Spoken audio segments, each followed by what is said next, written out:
I still remember that rainy Tuesday morning when my world fell apart. After 8 years of marriage, I came home from my night shift at the local diner to find the locks changed and my belongings in garbage bags on the front porch. My hands trembled as I called my husband David, only to hear his cold voice. "It's over, Sarah. I've moved on. Don't try to come back." I stood there, rain soaking through my waitress uniform, staring at the house we bought together. Well, the house I bought, technically, my inheritance from my beloved grandfather, had paid for the down payment, but David's name was on all the paperwork. I trusted him completely when he said it was easier that way with his credit score. What a fool I'd been. My phone buzzed again.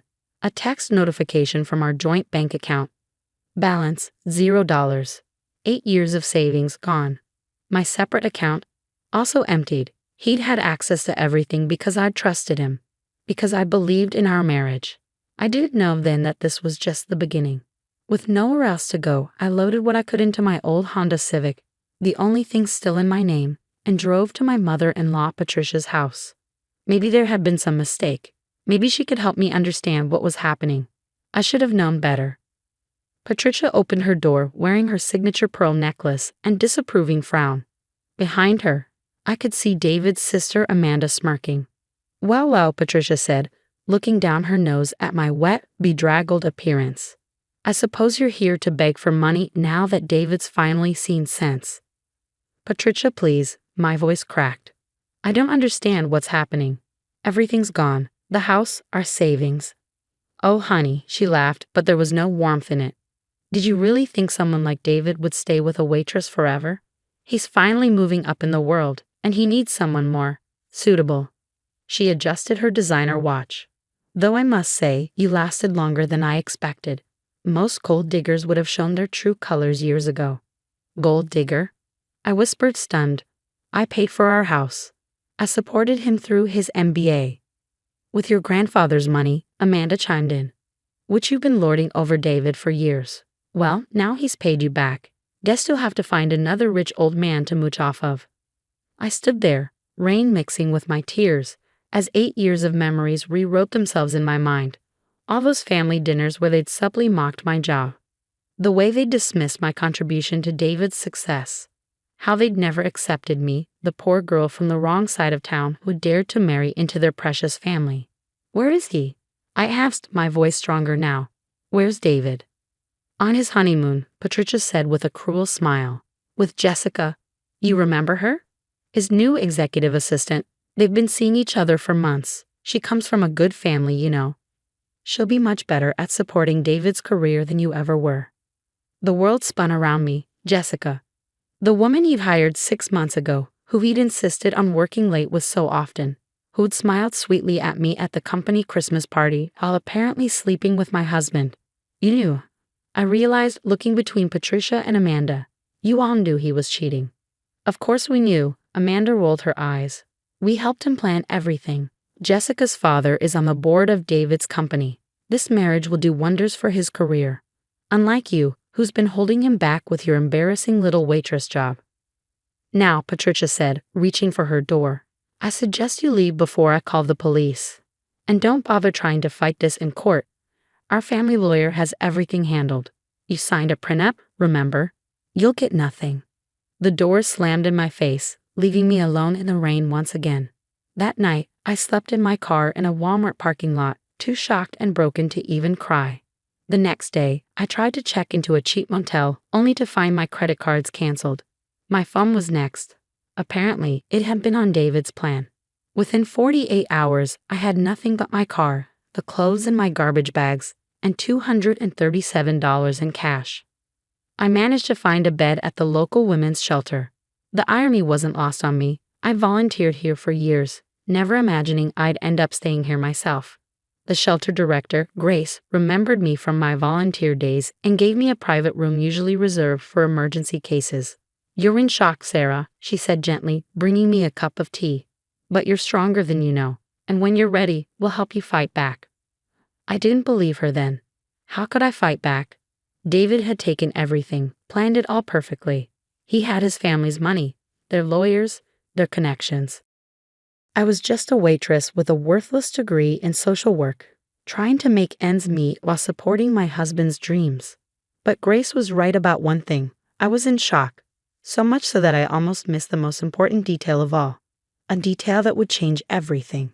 It happened 3 days into my stay at the shelter. I was helping in the shelter's kitchen. I couldn't afford to pay for my stay, but I could at least cook when I heard excited whispers from the front office. The CEO of Montgomery Industries is here. What's Alexander Montgomery doing at our shelter? I heard he's doing a series of surprise visits to local charities. I froze, nearly dropping the pot I was holding. Montgomery Industries, David's company, the place he'd worked his way up to middle management, always complaining that he deserved more recognition, faster promotions. I'd never met anyone from his work. He'd always said I wouldn't fit in at corporate events. But I knew about Alexander Montgomery. Everyone in town did. The brilliant young CEO who'd taken over his father's company 5 years ago and transformed it into a tech giant. The businessman who put our small city on the map. The man who, if the gossip was true, had no patience for dishonesty or corruption in his company. Before I could decide whether to hide in the kitchen, Grace came rushing in. "Sarah, Mr. Montgomery is asking to speak with all our residents. He's making a large donation and wants to hear their stories firsthand. Would you be comfortable joining the group?" I looked down at my shelter-provided clothes, touched my unwashed hair. I don't know, Grace. I'm not really presentable." "Nonsense," she said firmly. "You're one of us now, and your story deserves to be heard." So that's how I found myself sitting in a circle with 15 other shelter residents, facing Alexander Montgomery himself. He wasn't what I expected. Younger than I'd imagined, maybe in his mid-30s, wearing a simple button-down shirt and slacks. No fancy suit, no arrogant attitude. He listened intently to each woman's story, asking thoughtful questions, taking notes. Then it was my turn. "I'm Sarah," I said quietly. "I'm here because my husband emptied our accounts and changed the locks while I was at work. He works for your company, actually." Alexander Montgomery's head snapped up, his pen freezing mid-note. "What did you say?" I couldn't stop now. The whole story poured out. The 8 years of marriage, supporting David through his MBA, buying our house with my inheritance, discovering his affair with his executive assistant, his family's cruel dismissal. "He's David Chen." I finished, my voice barely a whisper. "In middle management, he just married Jessica Williams. Her father is on your board." The room was dead silent. Alexander Montgomery's face had gone completely still, his eyes intense.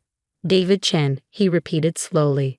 "The one who's been pushing for a senior director position, who's been claiming his wife is fully supportive of his career moves." I laughed bitterly. Supportive? I didn't even know he was divorcing me until I found my belongings in garbage bags. "Grace," Alexander said suddenly, standing up. "May I use your office for a moment? Mrs. Chen and I need to have a private conversation." "It's Ms. Miller now," I corrected quietly. "I'm going back to my maiden name." He nodded, a strange expression crossing his face. "Ms. Miller, then. Please, come with me." As I followed him to Grace's office, I had no idea that this conversation would change everything. That within 24 hours, David's perfectly planned new life would begin to crumble. And it would all start with 5 simple words from Alexander Montgomery. "I've been looking for you." I followed Alexander Montgomery into Grace's small office, my heart pounding. He closed the door and turned to face me, his expression intense.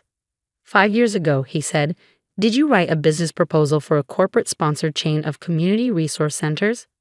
My mouth fell open. "How did you?" "It crossed my desk when I first became CEO," he continued. "Brilliant concept, combining job training, childcare, and social services in economically disadvantaged areas. The financial projections were sound, the community impact analysis thorough. But when I tried to contact the author, Sarah Miller, she vanished. The email bounced back, the phone number was disconnected. I sank into a chair, memories flooding back. That was right after I married David. He said the proposal was too amateur, that it would embarrass him at work. He made me take it down from all the submission portals. Said I should focus on supporting his career instead. Alexander's jaw tightened. "Do you know what happened to that proposal, Ms. Miller?" "Nothing, because your husband buried it. He accessed the company's submission system using his credentials and withdrew it without your knowledge." We found the digital trail during a system audit last year. We couldn't locate you. What? My voice shook.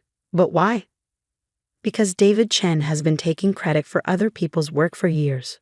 We've suspected, but couldn't prove it. He's very careful. Very manipulative. Alexander sat on the edge of Grace's desk. The proposal's withdrawal caught our attention because it was exceptional. I've been looking for its author ever since. Tears filled my eyes. All those nights I'd worked on that proposal, dreaming of making a difference. All while David was apparently sabotaging me. There's more, Alexander said gently. 2 months ago, David presented a modified version of your proposal to the board. Claimed it was his original work, part of his bid for the senior director position. Jessica's father has been championing him for the role. A bitter laugh escaped me. So that's why he chose now to leave. He finally found a way to use my work for his advancement. Ms. Miller, Sarah. Alexander leaned forward. I'd like to offer you a job.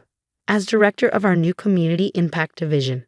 Your original proposal will be the foundation, but you'll have full resources to expand it. Starting salary is $250,000, plus benefits and stock options. I stared at him, certain I'd misheard. But I'm just a waitress. No, he said firmly. You're a brilliant strategist who's been systematically undermined by an abusive husband.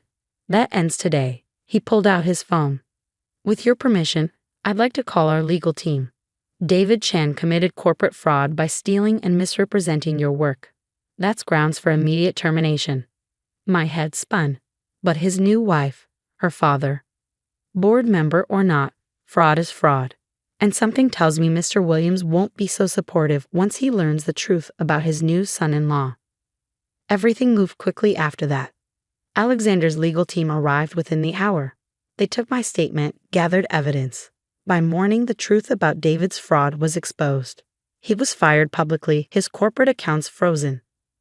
Jessica's father, horrified by the scandal, immediately annulled their marriage. I wasn't there when it happened, but Amanda later told me in a desperate attempt to reconcile once she realized I was now a company director, that David and Jessica returned early from their honeymoon to find their keycards deactivated and security waiting. How dare you? David had apparently shouted at Alexander in the lobby. Do you know who my new father-in-law is? Was, Alexander corrected calmly. The marriage has been annulled, and Mr. Williams sends his regards, along with a recommendation that you find employment far, far away from our industry. That's when David saw me standing beside Alexander in a designer suit, a gift from the company's stylist. His face went white. Sarah? What are you doing here? Taking back what's mine, I said calmly. The proposal you stole, it's being implemented. The career you tried to destroy, it's flourishing. The woman you discarded, she's your new boss's right hand. Patricia and Amanda tried damage control, of course. Suddenly they were calling constantly, leaving tearful voicemails about family loyalty. But I had a new family now, the incredible team at Montgomery Industries who welcomed my ideas and valued my contributions. The women's shelter where I'd stay became the pilot location for our first community resource center. Grace joined as program director. Within a year, we'd opened 10 more centers across the state. David, last I heard, he was working as a junior analyst in a small firm 3 states away. Jessica married a wealthy developer, and Patricia loves to complain about how her new daughter-in-law married down. As for me, well, that's another story. One that started with late nights working on center proposals with Alexander, strategy sessions that turned into dinner discussions, meetings that lingered long after the agenda was complete. I'm not him, Alexander said one evening as we watched the sunset from his office. I'll never try to dim your light. I know, I replied, because I did know. I learned the difference between someone who wants to possess you and someone who wants to see you soar. 2 years after that rainy day when my world fell apart, I stood in a grand ballroom of the Montgomery Industries headquarters. Hundreds of employees and community members gathered to celebrate the opening of our 15th resource center. And now, the MC announced, please welcome our Community Impact Director and newest board member, Mrs. Sarah Montgomery. As I took the podium, my wedding ring catching the light, nothing flashy. Alexander knows I prefer elegant simplicity. I saw my old mother-in-law in the crowd. Patricia had wrangled an invitation through a business contact, no doubt hoping to reconcile now that I'd married up. But I wasn't the same woman she dismissed in the rain. Meeting her eyes, I smiled and began my speech. 5 years ago, I wrote a proposal about the power of community support, about how everyone deserves a chance to rebuild, to grow, to shine. Today, we're not just opening another center. We're making that vision reality. I paused, my hand resting on my slightly rounded belly, our first child still our secret for a few more weeks. Sometimes, life's greatest betrayals lead us exactly where we're meant to be. Sometimes, losing everything means making room for everything you've ever dreamed of. And sometimes the best revenge isn't revenge at all. It's living your truth so boldly that those who tried to break you become nothing but a footnote in your success story. Alexander squeezed my hand as the room erupted in applause. And in that moment, I sent a silent thank you to David. His cruelty had freed me. His betrayal had led me here. I'd lost a husband who dimmed my light, but I found a partner who helped me shine. I'd lost a fake family who valued status, but I built a real one based on love and respect. Most importantly, I found myself, the woman who'd always been there, waiting to emerge. Strong, capable, unstoppable. That night, as Alexander and I drove home to our modest house, we could afford bigger. But I love this one's cozy garden, he asked. Any regrets? I touched my growing belly, thought of our expanding centers, our passionate team, our future together. Just one, I smiled. I should have checked the company submission portal years ago. He laughed, the sound warm in the quiet car. Everything happened exactly when it was supposed to. And you know what? He was right. Sometimes life's greatest blessings come disguised as its cruelest moments. Sometimes you have to lose everything to find what you never knew you were looking for. And sometimes a rainy Tuesday morning when your world falls apart becomes the first chapter of your greatest adventure.